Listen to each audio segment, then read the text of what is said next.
ध्यानाभ्यास के लिए कृपया अपने नेत्रों को बंद कर लीजिए। अपना मुख अपनी ओर कीजिए, अपने आभ्यंतर अमूर्त शरीर की ओर। आपको अपने शारीरिक स्वास्थ्य का अनुभव होगा। जो भी आराम या वेदना की स्थिति आपके शरीर की है, उसका आपको अनुभव होगा। हम सुख स्वभावी हैं। जैसी सुख की स्थिति है वही हमारे अनुभव में आती है। जैसे बाहर में मूर्त पदार्थ हैं, उनकी जैसी भी पर्याय है, रंग की, गंध की, रस की, स्पर्श की, वह हमारे जानने में आती है। ऐसे ही जब हम अपने अमूर्त शरीर को लक्ष्य में लेते हैं, तो वह सुख स्वभावी होने से उसके सुख की जो भी स्थिति है, आराम या वेदना रूप से वह अनुभव में आती है। पर मूर्त पदार्थों को जानना, उनके रंग, गंध, रस, स्पर्श को ही जानना। ऐसे ही आत्मा का अनुभव करना अर्थात उसके सुख की स्थिति का ही अनुभव करना है। आत्मा का अनुभव मोक्ष का मार्ग है, अर्थात आत्मा के सुख स्वभाव की जो भी स्थिति है, आराम या वेदना की, उसका अनुभव करना मोक्ष का मार्ग है। किसी भी व्यक्ति को कहा जाए कि तुम अपने शरीर में जो भी आराम या वेदना की स्थिति है उसका अनुभव करो, तो वह कर सकता है। उसके लिए किसी शास्त्र ज्ञान की आवश्यकता नहीं है, कुछ क्रियाकांड भी नहीं करना होता है। शरीर में आराम या वेदना की जो भी स्थिति है उसका अनुभव करिए, तो जीव कर सकता है। इसी प्रकार अपने अंग उपांगों में जो भी आराम या वेदना की स्थिति है उसका अनुभव करने के लिए कहा जाए तो हम कर सकते हैं। उसके लिए किसी भिन्न साधन की आवश्यकता नहीं है। मूर्त पदार्थों को जानते हैं तो उनकी गुण की पर्याय को ही जानते हैं, पर वह जानना इंद्रियादि के पराधीन होता है। अपने मूर्त सुख स्वभावी होने से उसके सुख का अनुभव होता है, और वह भी स्वाधीनता से होता है। उसके लिए इंद्रियों की, मन मस्तिष्क की आवश्यकता नहीं होती। सुख की कामना है तो अपने सुख की स्थिति को भोगिए। जो जो भोगेंगे त्यों त्यों सुख वृद्धिगत होगा, क्योंकि सुख की स्थिति का अनुभव करना हमको कर्मों के बंधन से मुक्त करता है, क्योंकि यह एक स्वाधीन अनुष्ठान है, निष्कषाय रूप है, विषय भोग रूप नहीं है, अपना ही भोग है। परम को भोगते हुए भी वास्तव में हम अपने ही दशा को भोगते हैं, अपने ही सुख की स्थिति को भोगते हैं, पर वह सुख की स्थिति वैसे सुख दुख रूप होती है। उससे हम नूतन मूर्त कर्मों से बन जाते हैं। तो मूर्त को जानना हमको मूर्त से बांध देता है, और अपने अमूर्त शरीर को अनुभव में लेना अर्थात इसके सुख स्वभाव की स्थिति को अनुभव में लेना, वह हमको मूर्त कर्मों से छुड़ाता है। इस प्रकार बंध और मोक्ष के स्वरूप को जानना चाहिए। बंध के मार्ग को छोड़कर मोक्ष के मार्ग में अपने को स्थापित करना चाहिए। मूर्त पदार्थों के गुण की पर्याय को जानने के बजाय अपने सुख गुण की पर्याय का अनुभव करना चाहिए। मूर्त की पर्याय का जानना होता है और अपने सुख की पर्याय का संवेदन होता है। इन दोनों में ऐसे महान अंतर है। मूर्त पदार्थ की पर्याय का ज्ञान होता है, वह सुख से रहित होने से शुष्क होता है और विरस भी होता है, दुख रूप होता है। और हम सुख स्वभावी होने से अपने सुख के पर्याय उसका अनुभव सुख रूप होता है। हमको सुख की ही कामना है तो सुख स्वभावी अपने मूर्त की जो भी सुख की पर्याय है उसका अनुभव करना चाहिए। चाहते हैं सुख और करते हैं मूर्त पदार्थों का ज्ञान, तो फिर सुख की प्राप्ति कैसे हो सकती है। जैसे चाहिए कोई जेवर खरीदना और जाए सब्जी के बाजार में, कोयले की दुकान पर, तो जेवर की प्राप्ति नहीं होती है। ऐसे चाहिए सुख और जाते हैं पुद्गल के गुण के पर्याय के पास, तो सुख कैसे मिल सकता है। सुख चाहिए तो सुख अपना ही स्वरूप है, अपने सिर से पैरों तक उसकी दशा होती है, पर्याय होती है, तो उस पर्याय का ही अनुभव करना है। जो चाहिए उसी को पाना है। ब्रह्म से ही हम मूर्त पदार्थों के स्पर्श रसगंध वर्ण को जानना चाहते हैं। उनके निमित्त से कदाचित साता वेदने का उदय हो तो सुख लगता है, तत्संबंधी मोह का उदय हो तो वह पदार्थ अच्छा लगता है, पर वह अच्छा लगना एक भ्रम मात्र है।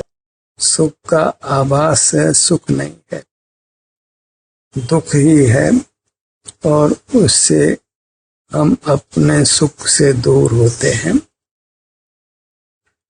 नूतन कर्मों को बांधते हैं और उनके उदय में हमको अंतरंग बहिरंग प्रतिकूलता मिलती है। ब्रह्म का जीवन छोड़ना है, मूर्त पदार्थों को जानना वह ब्रह्म का जीना है, क्योंकि वे सुख स्वभावी नहीं है, उनको सुख गुण की पर्याय नहीं होती है। अन्य जीवों में सुख गुण की पर्याय होती है, लेकिन न तो अन्य जीवों का विस्तार ज्ञात होता है, न उनकी वृत्ति ही अनुभव में आती है। सुख अनुभव का विषय है, वह ज्ञान का विषय नहीं है। और मूर्त पदार्थ का स्पर्श रसगंध वर्ण वह ज्ञान का विषय है, वह भोग का विषय नहीं है। भोग सुख की पर्याय का होता है, मूर्त की पर्याय का केवल शुष्क ज्ञान होता है। सुख विहीन होता है, सुख नहीं होने से सुख की कामना की पूर्ति नहीं होती, तो दुख का अनुभव होता है। तो अपने मूर्त के सन्मुख होकर जो भी सुख के पर्याय विभिन्न भागों में है, हमें उसी का अनुभव करना है। वही अपना अनुभव है, आत्मा का अनुभव है। जैसे मिश्री का ज्ञान व मिश्री के सफेदी मिठास आदि का ही ज्ञान है, ऐसे आत्मा का अनुभव व उसके सुख पर्याय का ही अनुभव है। ज्ञान पर्याय का ही होता है और संवेदन भी अपनी पर्याय का होता है। ज्ञान गुण के पर्याय का होता है और सुख अपने सुख गुण के पर्याय के अनुभव रूप होता है। हमें सुख का अनुभव चाहिए। सुख ज्ञान रूप नहीं होता, संवेदन रूप होता है। ज्ञान में सुख नहीं है और संवेदन में ज्ञान नहीं है, दोनों में महान अंतर है। ज्ञान का विषय मूर्त की पर्याय है और संवेदन का विषय अपने सुख गुण के पर्याय है। उसी संवेदन का दूसरा शास्त्रीय नाम दर्शन है। ज्ञान दर्शन दोनों कदापि एक साथ नहीं होते, क्योंकि दोनों का विषय भिन्न है, दोनों का मुख भिन्न है। लोग के जीव प्राय ज्ञान में रहते हैं, उनको ज्ञान की ही महिमा है। तो ज्ञान से कुछ मूर्त पदार्थों को विषय कर सुखाभास होता है। उस सुखाभास के पीछे ये संसारी प्राणी दौड़ता हुआ अंतोगत्वा मरता है, बारंबार मरता है। यदि मूर्त पदार्थों का ज्ञान नहीं करे तो फिर वह मरता नहीं है, निर्वाण को पाता है। और अपने सुख पर्याय का संवेदन करे, दर्शन करे तो मरता नहीं है, मोक्ष को पाता है। दुखी नहीं होता है, सुखी होता है। जब सुख की कामना है तो सिर से पैरों तक ही सुख की पर्याय होती है, तो वही हमको उसका अनुभव होता है और हमें वही उसका अनुभव करना है। तो सुख की कामना की पूर्ति होने वाली है। उस सुख के अनुभव से च्युत नहीं रहना है, वही आत्मा के अनुभव से च्युत नहीं रहना।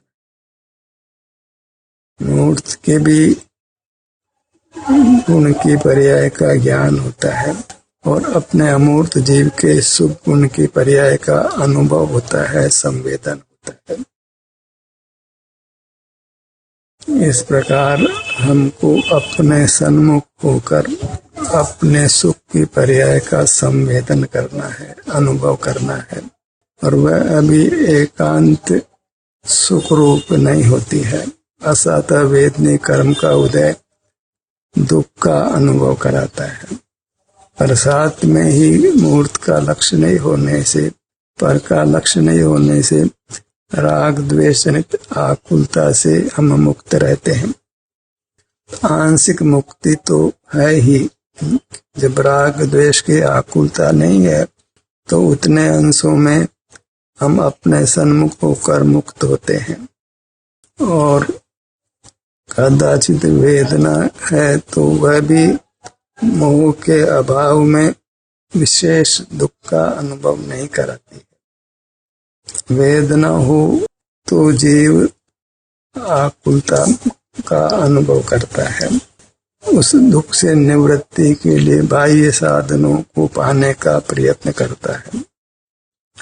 पर जब उस वेदना के सन्मुख ही खड़ा रहे तो मोह नष्ट हो जाता है, बिना फल दिए ही नष्ट हो जाता है।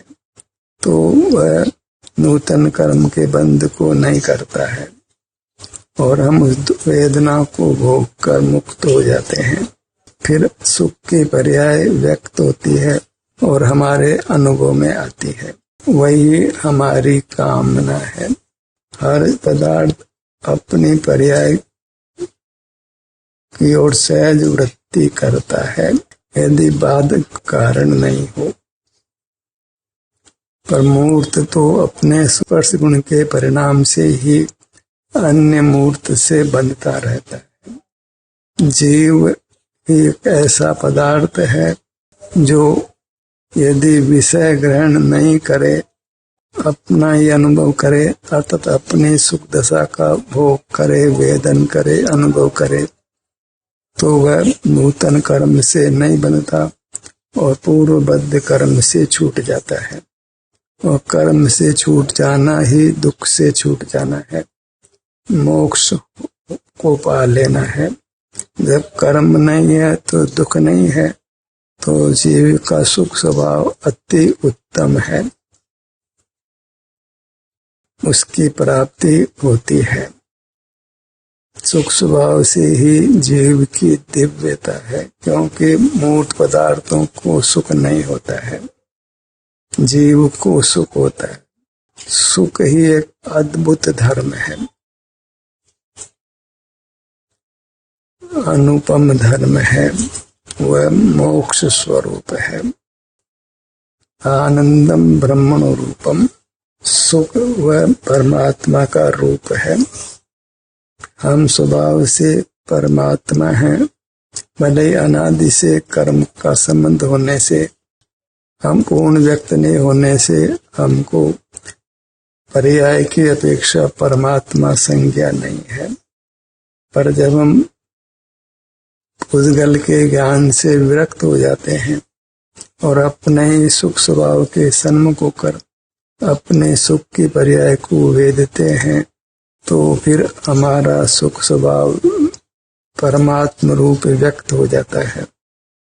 तो परमात्मा होने का कितना सुगम उपाय है कि अपने सुख की स्थिति जो आराम या वेदना रूप से विभिन्न भागों में है, उसका हमने अनुभव कर लेना है।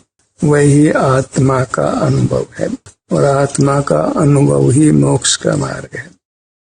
और अपने शारीरिक सुख दुख का अनुभव करना, आराम या वेदना की जो भी स्थिति है उसका अनुभव करना, वह किसी शास्त्र ज्ञान की अपेक्षा भी नहीं रखता है, इंद्रियादि की अपेक्षा भी नहीं रखता है, कुछ काय चेष्टा की अपेक्षा भी नहीं रखता है, कुछ बोलने की अपेक्षा भी नहीं रखता है, कुछ वचन चेष्टा की अपेक्षा भी नहीं रखता है, कुछ स्मरण भी नहीं करना होता है। न भूतकाल का स्मरण करना है, न भविष्य का विकल्प करना है। जो भी वर्तमान में वेदना या आराम की स्थिति है, बस उसका अनुभव करते रहिए, तो फिर मुक्ति दूर नहीं है, परमात्मा दशा दूर नहीं है। ऐसे मोक्ष मार्ग अति सुगम, अति स्वाधीन होने पर भी उसका ज्ञान जीव को नहीं हो पाता है, क्योंकि वह बहिर्मुख रहता है।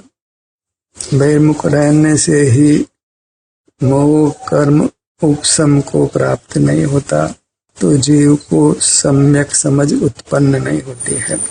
फिर वह सुख के लिए बहिर्मुख रहकर ही नाना प्रयत्न करता हुआ अपने सुख से वंचित रहता है, मोक्ष मार्ग से दूर रहता है। बहिर्मुख रहकर आप कुछ भी उपाय करिए, आपको कर्मों से मुक्ति होने वाली नहीं है, सम्यक समझ भी होने वाली नहीं है। फिर कितने ही शुभ क्रियाओं में प्रवृत्त होइए, तीर्थंकरों के नाम को जपिए, नमोकार मंत्र जपिए, पूजन करिए, विधान करिए, निरंतर परमात्मा की प्रतिमा के सामने ही बैठे रहिए। बहिर्मुखता में मूर्त के पर्याय का ही ज्ञान होने वाला है। अपने सुख स्वभाव की पर्याय अनुभव में नहीं लेने से मोक्ष मार्ग नहीं बन सकता है।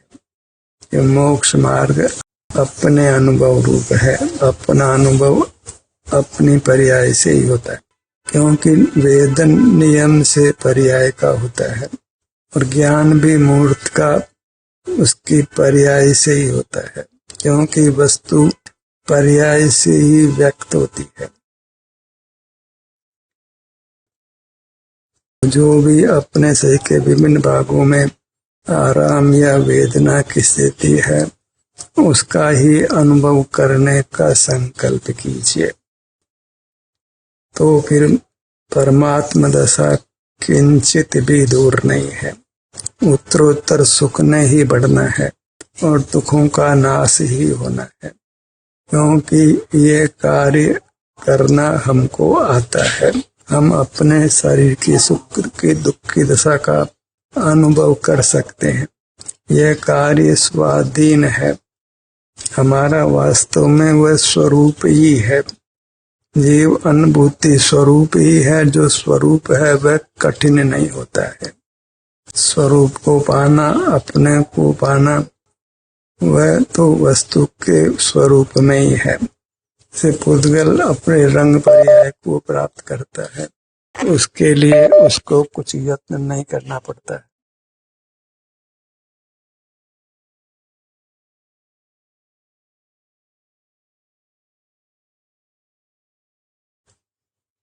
अपना अनुभव करिए, अर्थात अपने सुख दशा का अनुभव करिए। पर का ज्ञान करिए, अर्थात मूर्त के स्पर्श रस गंध वर्ण का ज्ञान करिए। वस्तु का ग्रहण उसकी पर्याय से ही होता है, क्योंकि वस्तु पर्याय से ही व्यक्त होती है। भले ही हम उसके द्रव्य के अर्थात क्षेत्र के सन्मुख हों, पर सन्मुख होने पर ज्ञान मूर्त की पर्याय का ही होता है और अपने अमूर्त के सुख की पर्याय का वेदन होता है। वेदन द्रव्य का नहीं है। ऐसे ही मूर्त पदार्थ का ज्ञान अर्थात उसकी पर्याय का ही ज्ञान जानना चाहिए, उसके स्पर्श रसगंध वर्ण का ही जानना चाहिए, भले उसमें विस्तार की प्रतीति भी होती हो। विस्तार के सन्मुख होते हैं तो उस विस्तार की मुख्यता भी हो, पर वह केवल सन्मुख होने मात्र है। ज्ञान पुद्गल के स्पर्श रसगंध वर्ण का ही है।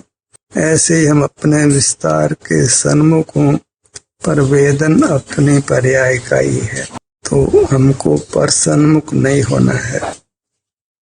मूर्त पदार्थ के सन्मुख नहीं होना है तो फिर मूर्त के स्पर्श रसगंध वर्ण का ज्ञान भी नहीं होता है, और अपने अमूर्त काया के अपने विस्तार के सन्मुख होते हैं तो यहाँ आराम या वेदना का ही अनुभव होता है, और अपना विस्तार का समग्र पने से अभी अनुभव नहीं होता, अतः सर्व भागों के आराम या वेदना की स्थिति को हम अभी अनुभव में नहीं ले सकते हैं।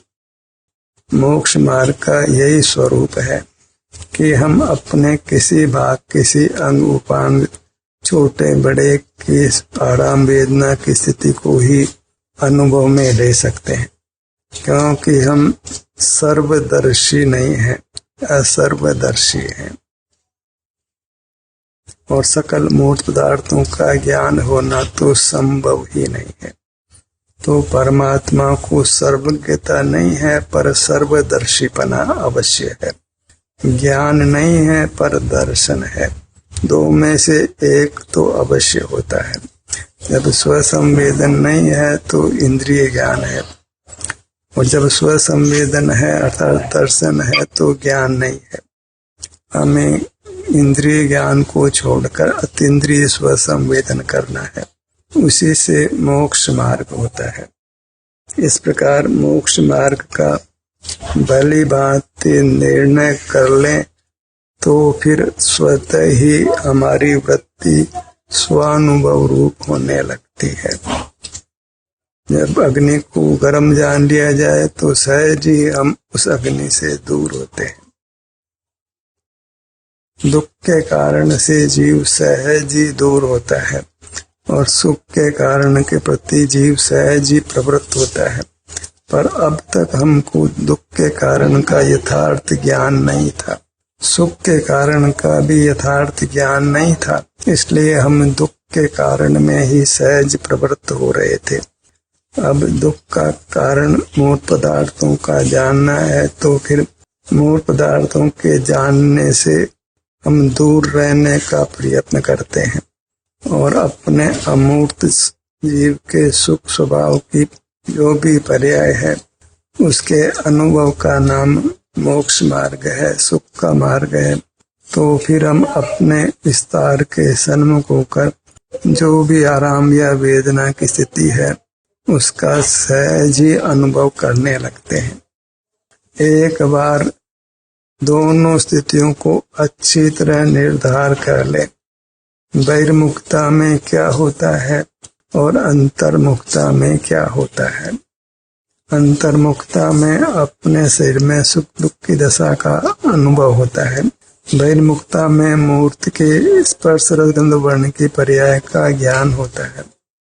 बाहर में तो जब स्पर्श का ज्ञान हो तो रस का नहीं होता है, रस का हो तो गंध का नहीं होता है, गंध का हो तो वर्ण का नहीं होता है। एक समय में एक इंद्रिय का ही उपयोग होता है। मूर्त में नाना स्थितियां हैं तो उनको जानने के लिए नाना इंद्रियां हैं, पर अपना सुख स्वभाव इंद्रिय का विषय नहीं है, वह साक्षात संवेद्य है, अत्यंत स्वाधीन है। और मोक्ष में मूर्त इंद्रियां नहीं है, मूर्त मन मस्तिष्क नहीं है, तो मूर्त का जानना सहज ही नहीं है। वहाँ फिर सहज ही अपने सर्वांग मूर्ति के सुख का संवेदन होता है। वहाँ आसाता वेदनी कर्म का उदय नहीं होने से वेदना नहीं है, तो बहिर्मुखता नहीं होने से वो कर्म भी नहीं है, उसका उदय भी नहीं है, संसार भी नहीं है। अपने मुहूर्त को लक्ष्य में लीजिए। जिस किसी भाग का संवेदन हो उसका संवेदन करिए।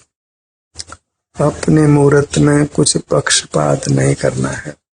अंगों के नाम का विकल्प बिना किए ही अपने अंगों के सन्मुख होते हैं, तो अंगों के नाम का विकल्प भी नहीं करना है।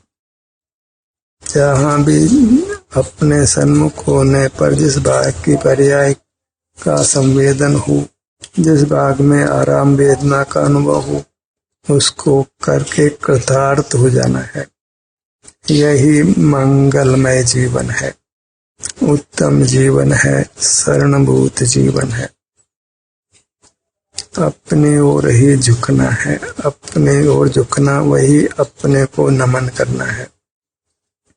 मेरा मुझको नमन है। तो यथार्थ मंत्र कोई है तो यही है कि मेरा मुझको नमन है।